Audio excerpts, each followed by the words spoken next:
എപ്പിസോഡിന്റെ തുടക്കത്തിൽ തന്നെ മുത്തശ്ശീനെ കാണാൻ വേണ്ടിയിട്ട് ലേഡി സാം മുത്തശ്ശിയുടെ വീട്ടിൽ ചെല്ലാണ്.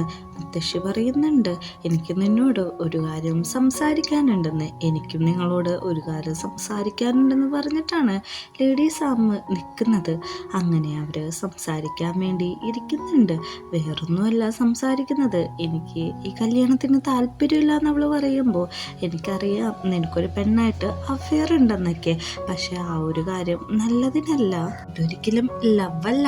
ലവിനെ ഇങ്ങനെയല്ല എല്ലാവരും ട്രീറ്റ് ചെയ്യുന്നതെന്ന് മുത്തശ്ശി പറയുന്നുണ്ട്. ഞാൻ എന്ത് തീരുമാനിച്ചാലും അതെൻ്റെ മാത്രം തീരുമാനമാണ്. എനിക്ക് മോണില്ലാതെ ജീവിക്കാൻ പറ്റത്തില്ല. ഞങ്ങൾ ഒന്നിച്ച് താമസിക്കാൻ പോവാന്ന് പറയുമ്പോൾ മുത്തശ്ശി പണ്ടത്തെ കാര്യം പറയുന്നുണ്ട്.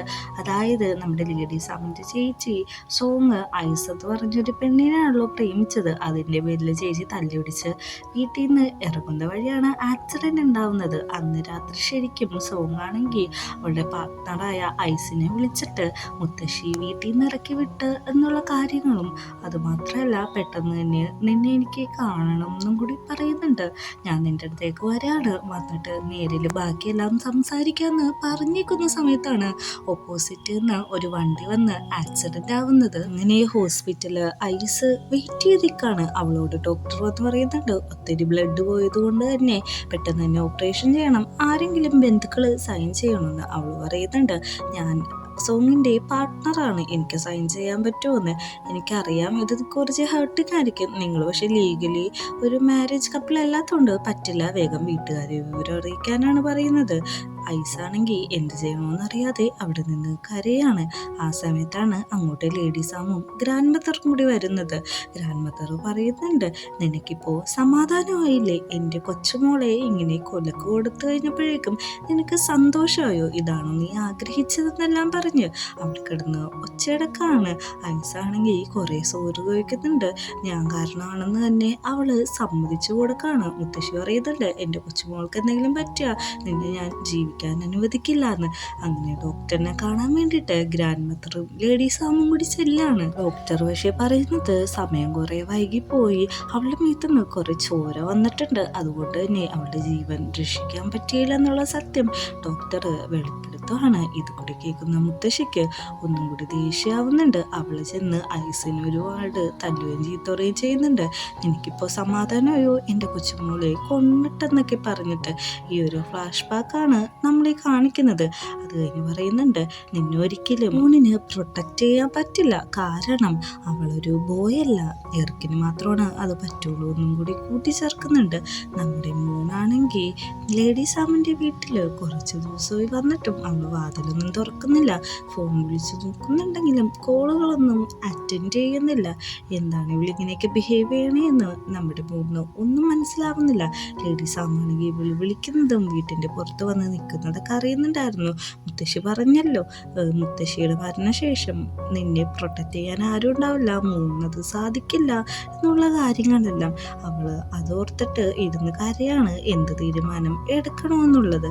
മോണാണെങ്കിൽ മോളുടെ വീട്ടില് ബാക്കി ഫ്രണ്ട്സിനെ എല്ലാം വിളിച്ചു വരുത്തുന്നുണ്ട്.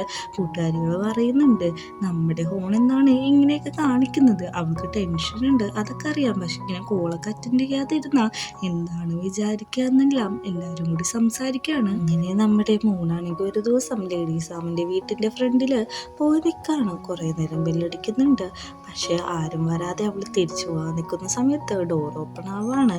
നമ്മുടെ ലേഡി സാമാണ് വന്നിരിക്കുന്നത്. നിനക്ക് എന്ത് പറ്റി? ഓക്കെ ആണോ? നിനക്ക് എന്ത് പറ്റി? പാടില്ലായിരുന്നു എന്നൊക്കെ ചോദിക്കുമ്പോൾ എനിക്ക് നിന്നോടൊരു കാര്യം സംസാരിക്കാനുണ്ട്, ഉള്ളിട്ട് വരാനാണ് പറയുന്നത്. അകത്ത് ചെന്നിരിക്കുമ്പോഴേക്കും നമ്മുടെ മോൻ പറയുന്നുണ്ട്, നീ എന്ത് പറഞ്ഞാലും എനിക്കത് അഡ്ജസ്റ്റബിൾ ആണ്, ഞാനതിന് ഓക്കെ ആണെന്ന് പറയുന്നുണ്ട്. വേറൊന്നുമില്ല, ഞാൻ ഇറക്കിലെ കല്യാണം കഴിക്കാൻ പോവാന്നാണ് പറയുന്നത്. ഇത് കേൾക്കുന്നതും മോന് ഒത്തിരി സങ്കടമാവുന്നുണ്ടെങ്കിലും അവളത് കടിച്ചു പിടിച്ചിരിക്കുകയാണ്. എനിക്ക് വേറെ ഓപ്ഷൻ ഇല്ല, ഞാൻ അവനെ കല്യാണം കഴിക്കും, അത് കഴിച്ചിട്ട് നിന്റെ ഒപ്പമാണ് ജീവിക്കാൻ പോകുന്നത്. മുത്തശ്ശി എനിക്ക് പ്രോമിസ് തന്നിട്ടുണ്ട് കല്യാണം കഴിഞ്ഞ് എന്ത് വേണമെങ്കിലും ചെയ്തോ, അത് മാത്രമല്ല ഒറ്റയ്ക്ക് വേണമെങ്കിൽ മാറി താമസിച്ചോളാം, എനിക്ക് നീയില്ലാതെ പറ്റില്ല, നിന്നെ സേവ് ചെയ്യാൻ വേണ്ടിയിട്ട് എനിക്ക് ഈ ഒരു ഓപ്ഷനുള്ളൂ എന്ന്. അങ്ങനെ രാത്രിയാവുന്നുണ്ട്. രണ്ടുപേരും ഇരുന്ന് സംസാരിക്കുകയാണ്. അവരുടെ സിറ്റുവേഷനും കാര്യങ്ങൾക്കൊക്കെ അവർക്ക് നന്നായിട്ട് വ്യക്തമായിട്ടുണ്ട്. ആ ദിവസം തന്നെ അവർ രണ്ടുപേരും കൂടി ഇൻറ്റിമേറ്റ് ആവാണ്. അവരുടെ സ്നേഹത്തിൻ്റെ വാല്യുബിളാണ് നമ്മളെ കാണിക്കുന്നത്. അങ്ങനെ പിറ്റേ ദിവസം രാവിലെ തന്നെ നമ്മുടെ ലേഡീസ് ആണെങ്കിൽ മൂന്ന് ഉറക്കമെണീക്കുന്നതും നോക്കി നിൽക്കുകയാണ്. അവൾ പറയുന്നുണ്ട്, നീ വേഗം എണീറ്റ് കുളിച്ച് നിൽക്ക്, ഞാൻ നിനക്ക് വേണ്ടിയിട്ട് ബ്രേക്ക്ഫാസ്റ്റ് എല്ലാം ഉണ്ടാക്കി തരാം, എന്നിട്ട് നമുക്ക് രണ്ടുപേർക്കും കൂടി ഒരുമിച്ച് അതെല്ലാം കഴിക്കാമെന്ന്. അങ്ങനെ ലേഡീസ് അമ്മ പറഞ്ഞ പോലെ മൂന്നിന് വേണ്ടിയിട്ട് ബ്രേക്ക്ഫാസ്റ്റും കാര്യങ്ങളെല്ലാം ഉണ്ടാക്കിയിട്ടുണ്ട്. നമ്മുടെ മൂന്ന് പറയുന്നുണ്ട്, ഇങ്ങനെയൊന്നും അധികം ഉണ്ടാക്കണ്ട, എല്ലാ ദിവസവും ക്യാഷ്വലായിട്ട് ഉണ്ടാക്കുന്ന പോലെ ഉണ്ടാക്കിയാൽ മതി, എനിക്ക് ഇത്ര അധികം വേണ്ടാന്ന്, ഞാനങ്ങനെ ആർക്കും കുക്ക് ചെയ്യാറില്ല, നിനക്ക് വേണ്ടി മാത്രമാണെന്നും കൂടി പറയുന്നുണ്ട്. ലേഡീസ് അമ്മ ജോലിക്ക് പോയ ശേഷം എന്നെ കാണാനായിട്ട് ആ വീട്ടിലേക്ക് ഇറക്ക് വരെയാണ്. ഇറക്ക് ഉറപ്പ് ചോദിക്കുന്നുണ്ട്, ലേഡീസ് അമ്മനെ കാണാനാണോ അവൾ ജോലിക്ക് പോയെന്ന്. അല്ല, ഞാൻ നിന്നെ കാണാൻ വേണ്ടിയിട്ടാണ് വന്നത്, എനിക്ക് നിന്നോട് ഒരു കാര്യം പറയാനുണ്ടെന്ന് പറയുന്നുണ്ട്. വാ അകത്തേക്ക് ഇരിക്കാമെന്ന് പറയുന്നുണ്ട്. അങ്ങനെ രണ്ടുപേരും കൂടി അകത്തിരുന്നാണ് സംസാരിക്കുന്നത്. ഞാനിപ്പോൾ വന്നത് എൻ്റെ കല്യാണം ക്ഷണിക്കാൻ വേണ്ടിയിട്ടാണ്. മോൻ പറയുന്നുണ്ട്, ലേഡീസ് അമ്മേനോട് അതിനെപ്പറ്റി പറഞ്ഞിരുന്നു എന്ന്. പക്ഷേ നമ്മുടെ ഇറക്ക് പറയുന്നത്, ഞങ്ങളുടെ കല്യാണം കഴിഞ്ഞ് നീ അവളെ വിട്ടിട്ട് പോകണം, കാരണം ഞങ്ങൾക്കൊരു നല്ലൊരു ജീവിതം വേണം, അവൾക്ക് മറ്റുള്ളവരെ പോലെ ഒരു ജീവിതം വേണം, നിനക്കും അങ്ങനത്തെ ഒരു നല്ലൊരു ജീവിതം വേണ്ടേന്ന് പറയാണ്. ഇത് കേൾക്കുന്നതും അവൾക്ക് ഒരു കാര്യം മനസ്സിലായി, ഇവർ ഒരുമിച്ച് നിന്ന സൊസൈറ്റി പോലും ഇവർക്കൊരു വാല്യൂ കിട്ടില്ലെന്ന്. അതുകൊണ്ട് തന്നെ നമ്മുടെ മോനാണെങ്കിൽ ബ്രേക്കപ്പ് ചെയ്യാമെന്നുള്ളൊരു തീരുമാനം എടുക്കുകയാണ്. അവളുടെ തിങ്സ് സാധനങ്ങളെല്ലാം പാക്ക് ചെയ്ത് വീട്ടിലേക്ക് പോകാനായിട്ട് നിൽക്കുന്ന സമയത്ത് തന്നെയാണ് ലേഡീസ് അമ്മ അങ്ങോട്ട് കയറി വരുന്നത്. ലേഡീസ് അമ്മ പറയുന്നുണ്ട്, നീ ഒരു സ്ഥലത്തും പോകരുത്, എനിക്ക് നിന്നെ പിരിഞ്ഞ് ജീവിക്കാനായിട്ട് പറ്റില്ല, നിനക്ക് എത്ര പെട്ടെന്നാണ് ഇങ്ങനെ ഗീവപ്പ് ചെയ്യാൻ പറ്റുന്നത്, എനിക്ക് നിന്നെ എന്തൊരു ഇഷ്ടമാണെന്ന് അറിയാമെന്നൊക്കെ ചോദിക്കുകയാണ്. അവസാനം ബ്രേക്കപ്പ് വേണ്ടാന്നുള്ള തീരുമാനത്തിൽ മൂന്നെത്താണ് എന്തെങ്കിലും ഒരു വഴി കണ്ടുപിടിക്കാന്ന്. അങ്ങനെ നമ്മുടെ ലേഡീസ് അമ്മ അവളുടെ ചേച്ചീനെ വിളിക്കുകയാണ്. ചേച്ചി പറയുന്നുണ്ട്, എനിക്ക് കുറച്ച് പൈസ ഇട്ട് തരാനായിട്ട്, പക്ഷെ പൈസയൊന്നുമില്ല, ഞങ്ങളെ ഹെൽപ്പ് ചെയ്യാൻ വേണ്ടിയിട്ടാണ് വിളിച്ചതെന്ന് പറയുമ്പോൾ, ഞാൻ ഹെൽപ്പ് ചെയ്യില്ല, എനിക്ക് ആ വീട്ടിൽ വരാനൊട്ടും താല്പര്യമില്ല എന്ന് പറഞ്ഞ് അവൾ ഫോൺ കട്ട് ചെയ്യാണ്. ഇതും കൂടി കേൾക്കുമ്പോഴേക്കും നമ്മുടെ ലേഡീസ് അമ്മന് ടെൻഷൻ ആവുന്നുണ്ട്. നമുക്ക് തന്നെ മുത്തശ്ശീനോട് കാര്യം പറയാമെന്ന് പറഞ്ഞിട്ട് അന്ന് രാത്രി നമ്മുടെ മൂന്നിനെയും കൂട്ടിയിട്ട് മുത്തശ്ശിയുടെ വീട്ടിലേക്ക് ചെല്ലാണ്. അവളോട് പറയുന്നുണ്ട്, എന്തായാലും മുത്തശ്ശിയെ അറിയണമല്ലോ, എനിക്ക് നിന്റെ ഒപ്പം തന്നെയാണ് ജീവിക്കാൻ പറ്റത്തുള്ളൂ, നീ ഇവിടെ വെയിറ്റ് ചെയ്യേ, ഞാൻ പോയി സംസാരിച്ച് ക്ലിയർ ആക്കാം, എന്നിട്ട് നിന്നെ കൂട്ടിക്കൊണ്ട് വരാമെന്നും അവൾക്ക് ഉറപ്പ് കൊടുക്കുന്നുണ്ട്. അങ്ങനെ നമ്മുടെ ലേഡീസ് അമ്മ അകത്തേക്ക് ചെല്ലാണ്. അവിടെ ഓൾറെഡി ഇറക്കിയിരിക്കുന്നുണ്ടായിരുന്നു. ഇവിടെ കണ്ടതും മുത്തശ്ശി പറയാണ്, നല്ല സമയത്താണ് നീ വന്നത്, വെഡ്ഡിങ് ജൂവലേഴ്സൊക്കെയാണ് ഞങ്ങൾ സെലക്ട് ചെയ്യുന്നത്, നീ ഇതൊക്കെ ഇന്ന് ഇട്ട് നോക്കൂ, നിനക്ക് ഇഷ്ടപ്പെട്ടത് നോക്കിയെടുക്കാന്നും കൂടി കൂട്ടിച്ചേർക്കുന്നു. എനിക്ക് ഈ കല്യാണത്തിന് ഒട്ടും താല്പര്യമില്ല, ഞാൻ ഇറക്കിനെ കല്യാണം കഴിക്കത്തില്ല, എനിക്ക് മൂന്നിനെ തന്നെയാണ് ഇഷ്ടം, ഞാൻ എൻ്റെ ജീവിതം ആർക്കും വേണ്ടി സാക്രിഫൈസ് ചെയ്യാൻ പറ്റില്ലെന്ന് പറയുമ്പോൾ മുത്തശ്ശി പറയുന്നുണ്ട്, നീ എന്ത് ഭ്രാന്തൊക്കെയാണ് പറയുന്നത്, നീ ഇറക്കിനെ തന്നെ കല്യാണം കഴിക്കണം, ഒരു നല്ല നോർമലായിട്ടുള്ള ജീവിതം നിനക്ക് കിട്ടണമെന്ന് മുത്തശ്ശി പറയുന്നുണ്ട്.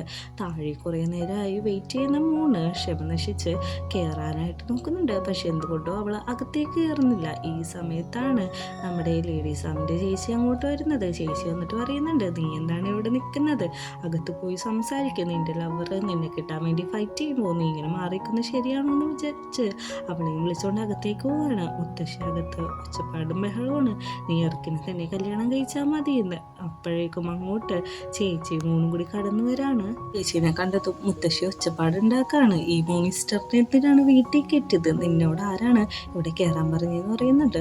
ഞാൻ നിങ്ങളെ കാണാൻ വന്നതൊന്നുമല്ല, എനിക്ക് കിട്ടാത്ത ഫ്രീഡമെങ്കിലും ഇവർക്ക് കിട്ടണം, നമ്മുടെ സോങ് മരിച്ചില്ലേ അതിനും കാരണം മുത്തശ്ശി തന്നെയല്ലേ, അന്നിങ്ങനെ എല്ലാമാണ് ചേച്ചി പറയുന്നത്. മുത്തശ്ശി കാരണം എന്തോരം ആൾക്കാരുടെ ജീവിതമാണ് ഇങ്ങനെ നശിക്കുന്നത്, നമ്മുടെ കൊച്ചുമോളോട് ശരിക്കും സ്നേഹം ഉണ്ടെങ്കിൽ ഇങ്ങനെ ചെയ്യരുത് എന്ന് പറയുന്നുണ്ട്. മൂന്നിനെയും വിളിച്ചുകൊണ്ട് ചേച്ചി അവിടെ നിന്ന് പോകാൻ നിൽക്കുകയാണ്. തിരിഞ്ഞു മൂന്നിനോട് പറയുന്നുണ്ട്, നിനക്ക് രണ്ട് ഓപ്ഷൻ ഉണ്ട്, ഒന്നില്ലെങ്കിൽ മുത്തശ്ശിയുടെ ഒപ്പം താമസിച്ച് നിന്റെ ജീവിതം നിനക്ക് നശിപ്പിക്കാം, അല്ലെങ്കിൽ നിനക്ക് നിന്റെ ലവിനെ ഫൈൻഡ് ചെയ്യാന്ന് പറയുന്നുണ്ട്. അങ്ങനെ മുത്തശ്ശി പറയുന്നുണ്ട്, നീ അവളുടെ ഒപ്പം പോകരുത്, അത് നല്ലതിനല്ല എന്ന് മുത്തശ്ശി പറഞ്ഞിട്ടും ആ വാക്കുകളൊന്നും നമ്മുടെ ലേഡീസ് അമ്മ കേൾക്കുന്നില്ല. പറയുന്നില്ല. കാരണം ലവ് ആണല്ലോ. അങ്ങനെ ഇവർ നിൽക്കുന്ന സമയത്ത് നിനക്ക് ഇപ്പോൾ ഒരു ചാൻസ് ഉണ്ട്, നീ തീരുമാനം എടുക്കാൻ പറയുമ്പോൾ തന്നെ ലേഡീസാമാണെങ്കിൽ മുത്തശ്ശിയുടെ അടുത്തുനിന്ന് മോണിനെയും വിളിച്ച് കരഞ്ഞുകൊണ്ട് അവിടെ നിന്ന് ഇറങ്ങിപ്പോകുന്നതാണ് കാണിക്കുന്നത്. മുത്തശ്ശി ഇതുകൊണ്ട് ഒത്തിരി അപ്സെറ്റ് ആവുന്നുണ്ട്, അവളോട് പോകരുത് എന്ന് പറഞ്ഞ് ഒച്ചയെടുക്കുന്നുണ്ട്. ലേഡീസാമാണെങ്കിൽ മോണിനെയും കൂട്ടിയിട്ട് അവിടുന്ന് പോകുകയാണ്. അവൾ അവിടുന്ന് പോകുന്നുണ്ടെങ്കിലും നല്ല രീതിക്ക് കരയുന്നുണ്ട്. മുത്തശ്ശിക്കാണെങ്കിൽ ഈ സമയത്ത് നല്ല രീതിക്ക് വയ്യാതെ ആവുന്നുണ്ട്, നന്നായിട്ട് പാനിക് ആവുന്നുണ്ട്. ഇതുകൂടി കാണുന്ന ചേച്ചിയാണെങ്കിൽ അവിടുന്ന് ചിരിച്ചോണ്ട് പോവുകയാണ്. കാരണം അവരുടെ ഫ്രീഡമാണ് അവൾ നേടിയെടുത്തത്. അങ്ങനെ തിരിച്ചു പോകുന്ന വഴിയിലും നമ്മുടെ ലേഡീസ് ആകുമ്പോൾ കരയുന്നതും കാണിച്ചാണ് 11ാമത്തെ എപ്പിസോഡ് അവസാനിക്കുന്നത്.